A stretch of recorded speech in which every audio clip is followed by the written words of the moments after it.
Tonight, a message from Peter Obi has shaken the political space again. It was direct. It was firm. And it was not what many people expected. He said, "I will not be pushed into becoming Atiku'S running mate. Not now. Not in 2027. Not under pressure." This reply came shortly after the ADC suggested a joint ticket, a ticket that would put Obi under Atiku. But Obi did not waste time. He replied with the kind of calm strength his supporters know so well. He said the South should stand on an unopposed presidential ticket in 2027. No shifting. No compromise. No playing second. The moment that statement dropped, the entire political conversation changed. Some leaders were shocked. Some expected it. But one thing became clear: Obi has drawn a line. A clear line. This is not 2019. This is not 2023. 2027 is a different ground. And he wants the South to go in with full force, not as a backup. The weight of his words cannot be overstated. Many politicians have used careful wording in the past, sending messages that are vague, easy to misinterpret. But Obi was precise. Every word was intentional. Every sentence had a purpose. "I will not be pushed." Those few words carry the weight of experience, strategy, and political foresight. For years, the South has struggled to have a clear voice at the national level. There have been moments when Southern candidates were pushed into secondary positions, sometimes willingly, sometimes under pressure. Obi's statement is different. It is a refusal to repeat history. It is a refusal to accept a role that diminishes the South's presence at the top. Political analysts quickly dissected his message. The main takeaway: Obi is not rejecting dialogue or cooperation. He is rejecting subordination. He is setting the stage for a discussion where the South is not asking for permission, but presenting its rightful claim. His supporters reacted almost immediately. Social media lit up with commentary, opinions, and debates.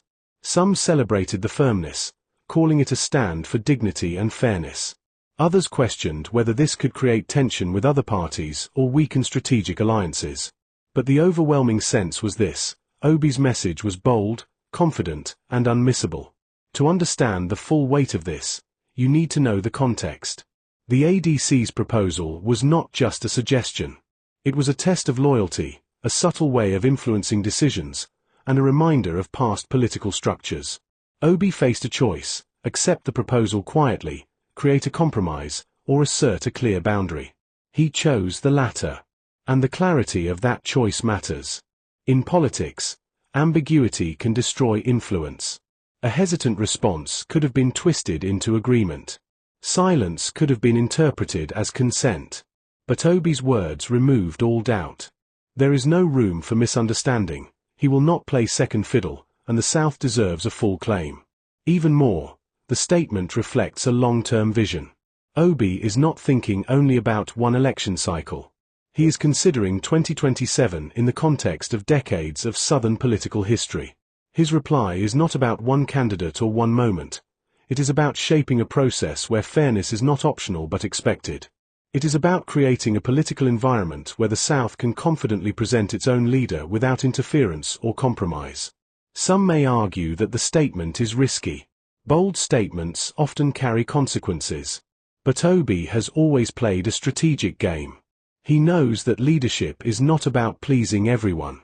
It is about showing strength, setting standards, and leading with conviction. By responding this way, he has sent a signal to supporters and opponents alike. The South will not be overshadowed, and Obi is ready to champion that cause. Within hours of his statement, the political landscape shifted. Conversations in party halls, social media rooms, and news studios all pivoted to one central question: what now? How will the ADC respond? How will Atiku'S camp adjust? And, most importantly, how will this shape the journey to 2027? Obi's message also reminds the nation of his consistency. He has been clear on his principles and his approach. While some politicians change their positions based on pressure, influence, or convenience, Obi's stance is steady. He is principled, and that consistency reinforces trust among his supporters. People know exactly where he stands. And that trust translates into political influence. When a leader communicates clearly, decisively, and without compromise, it strengthens their base and forces opposition to reconsider strategies. Obi's statement is not just words, it is a tool of influence, shaping the conversation and recalibrating expectations. By the end of the night, the sentiment was unanimous. Peter Obi has drawn a line in the sand. He has declared, without ambiguity, that the South deserves an unopposed presidential ticket in 2027.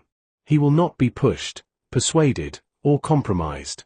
And in a political world often full of uncertainty and negotiation, that clarity is both rare and powerful. This is why the message shocked everyone. Not because it was unexpected in tone, but because it was unexpected in its clarity, precision, and timing. Obi's words did not just reply to a proposal, they set a new standard. A standard that will echo in the political corridors for months, shaping debates, strategies, and alliances as the nation moves toward 2027. And so, tonight, one thing is crystal clear. The conversation has changed, the stakes are higher, and Peter Obi's message has set the tone for a bold Southern stand that will be remembered in the years to come. Behind that short message is a long reality. Obi knows what 2027 means.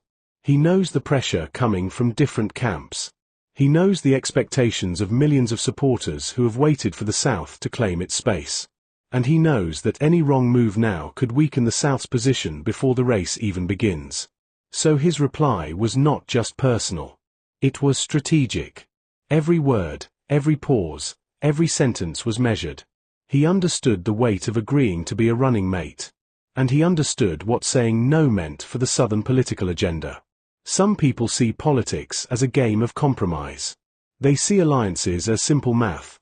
1 + 1 equals a stronger position. But in reality, alliances are more complicated. Sometimes, accepting a secondary position, even if it seems smart, can actually reduce influence. It can make supporters doubt leadership. It can send the wrong message to the public. It can weaken the South's bargaining power. Obi sees this clearly. He knows that being Atiku'S running mate would place him under someone else's shadow. It would suggest that the South cannot produce its own presidential candidate without approval from other zones. And for a leader who has always emphasized fairness, balance, and Southern representation, that was not acceptable. So when he replied firmly, he was not rejecting collaboration. He was rejecting subordination. He was saying, the South has waited long enough. It has contributed enough. It deserves its turn. Not as a second option. Not as a backup plan. A full, unopposed claim. This stance also reflects his understanding of political timing. The South's opportunity is now. Waiting or compromising could risk losing momentum. The message is simple but profound: we will not allow history to repeat itself. Obi's choice is a reminder that leadership is about courage, vision, and timing. His reply is also deeply rooted in experience. Obi has seen how political negotiations can twist statements, how subtle pressure can create unintended agreements, and how silence can be misread as consent. So he removed all ambiguity. No room for misinterpretation. No space for manipulation. Supporters immediately recognized the strength of this approach. They understood that Obi's statement was more than just a refusal, it was a declaration of principle. It was an assertion that the South could stand united. That the South could demand fairness without fear. And that the South could set the terms of engagement on its own. Analysts quickly noted that this was a rare moment in Nigerian politics. Few politicians publicly refuse proposals from influential parties or senior figures. Even fewer do so with such clarity and without hesitation. But Obi has always been consistent. He acts in ways that reflect his principles. And in this moment, those principles were on full display. Beyond the immediate political implications, there is a broader message. Obi is reminding everyone that leadership is about responsibility, not just opportunity. Accepting a role under someone else might seem like a step forward, but real leadership requires strength, independence, and vision.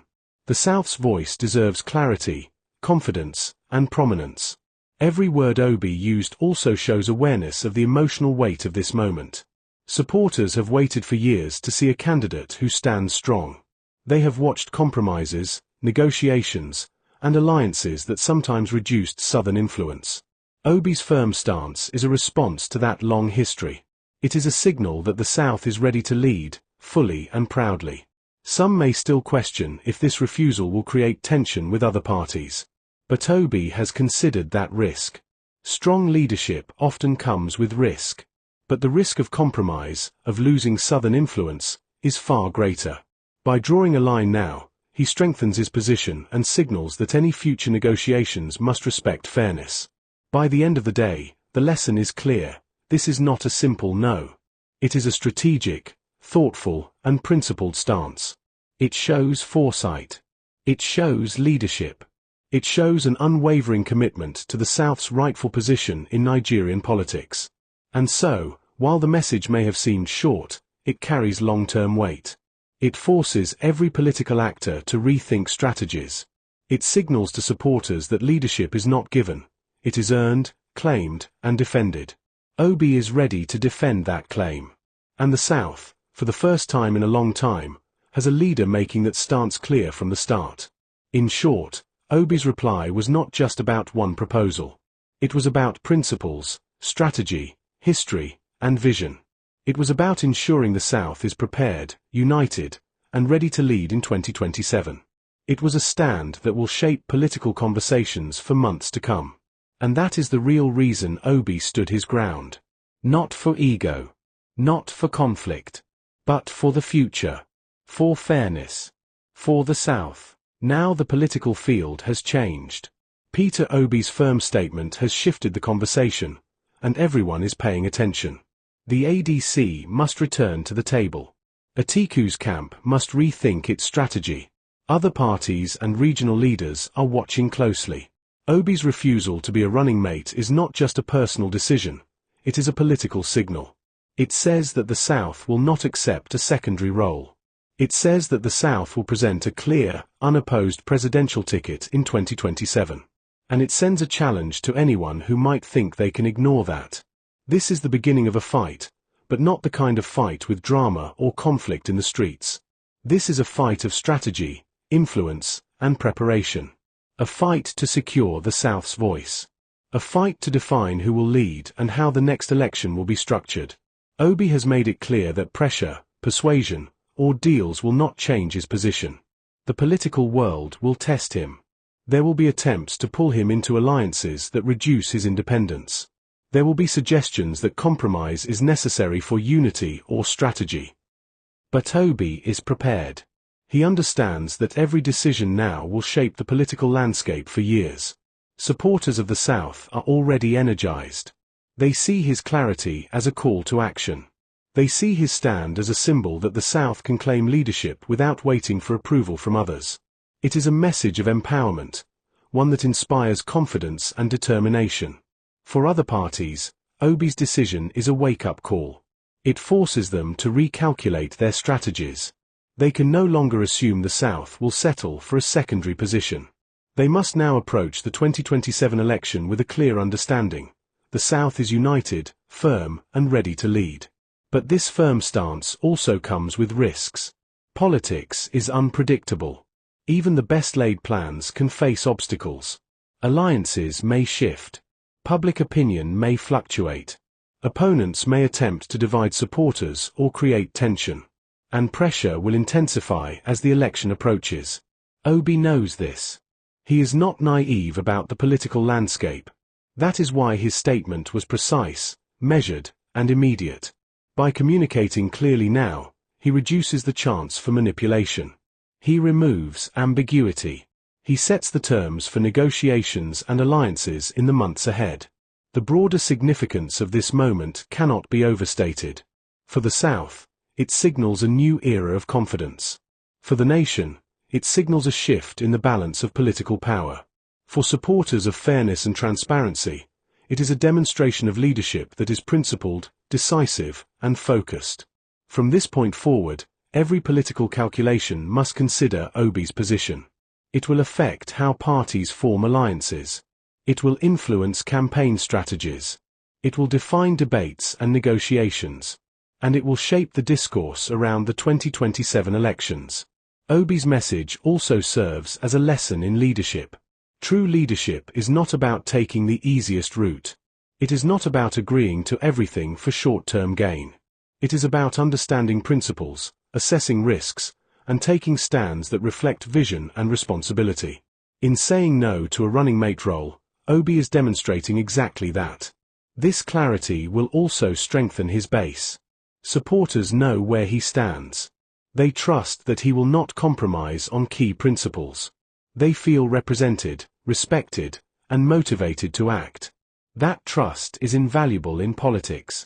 It is the foundation for influence, negotiation, and mobilization. As 2027 approaches, Obi's firm stance will continue to resonate. Political analysts will revisit this statement in reports, news articles, and discussions. Strategists will plan around it. Supporters will rally behind it. And opponents will constantly measure their moves against it.